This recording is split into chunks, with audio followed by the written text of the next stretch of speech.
밤이렇게 시간이 안 가는지 정말 버스 안에서 going 이불 속에서 going going 은 언제나 너에게 going going.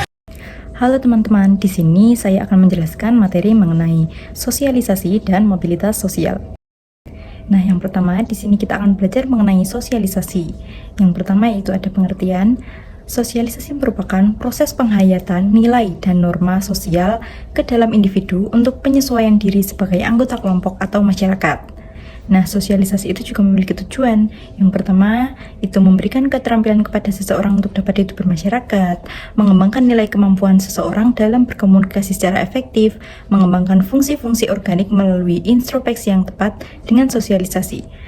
Lalu, ada menanamkan nilai-nilai dan kepercayaan kepada seseorang yang mempunyai tugas pokok di dalam masyarakat. Lalu selanjutnya itu ada tahap-tahap dari sosialisasi. Tentunya sosialisasi tidak berjalan begitu saja, tapi juga ada tahapnya. Yang pertama itu adalah tahap persiapan. Pada tahap ini, dialami sejak manusia dilahirkan, saat seorang anak mempersiapkan diri untuk mengenal dunia sosialnya, termasuk untuk memperoleh pemahaman tentang diri. Lalu yang kedua ada tahap meniru. Tahap ini ditandai dengan semakin sempurnanya seorang anak menirukan peran-peran yang dilakukan oleh orang dewasa. Lalu yang ketiga ada tahap bertindak. Pada tahap ini peniruan yang dilakukan sudah mulai berkurang dan digantikan dengan peran secara langsung yang dimainkan diri sendiri dengan penuh kesadaran. Kemampuan menempatkan diri pada posisi orang lain meningkat sehingga memungkinkan adanya kemampuan bermain secara bersama-sama. Lalu yang terakhir ini ada tahap penerimaan norma kolektif atau tahap dewasa. Pada tahap ini seseorang telah dianggap dewasa. Dia sudah dapat menempatkan dirinya pada posisi masyarakat secara luas. Selanjutnya, sosialisasi itu tidak berjalan begitu saja. Tentunya ia membutuhkan orang agar bisa menjalankan sosialisasi atau sering disebut dengan agen sosialisasi.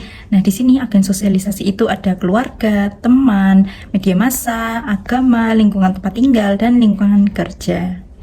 Nah, materi selanjutnya itu ada mobilitas sosial. Mobilitas sosial adalah perpindahan status sosial seseorang atau sekelompok orang ke status sosial lainnya dalam struktur sosial suatu masyarakat. Perpindahan ini bisa naik, turun, atau tepat dalam hierarki sosial. Nah, kenapa sih bisa terjadi mobilitas sosial?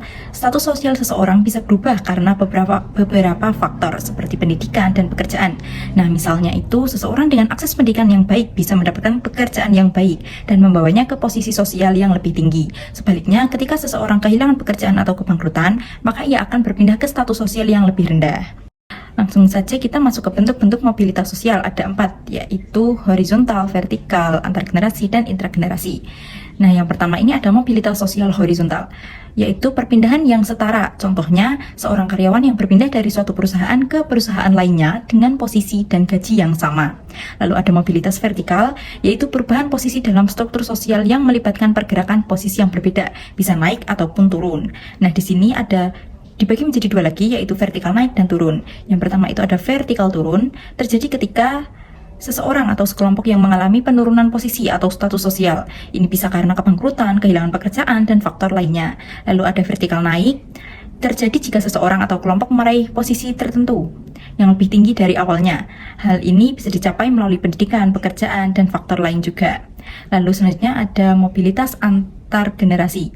Mobilitas ini merupakan perpindahan status sosial antar generasi sekarang dan sebelumnya. Misalnya generasi orang tua dan anak ada perubahan dalam tingkat pendidikan, ekonomi, atau status pekerjaan antara orang tua dan anak. Lalu yang terakhir di sini ada mobilitas sosial intragenerasi. Berbeda dengan antargenerasi tadi, jenis dan bentuk mobilitas sosial intragenerasi ini artinya perpindahan kedudukan yang setara dalam kehidupan masyarakat, namun masih berkaitan dalam satu generasi yang sama. Umumnya hal ini bisa terjadi melalui perubahan status sosial naik atau turun. Nah, misalnya saat ini kita sedang duduk di kelas 7 SMP. Kamu adalah anak yang sangat pintar, sehingga bisa mengikuti program akselerasi di sekolah. Saat kenaikan kelas, kamu langsung duduk di kelas 9. Dari sini kamu sedang mengalami mobilitas intragenerasi karena mengalami perpindahan kedudukan sosial pada generasi yang sama, yaitu teman-temanmu di kelas 7 sedangkan kamu sudah langsung naik ke kelas 9.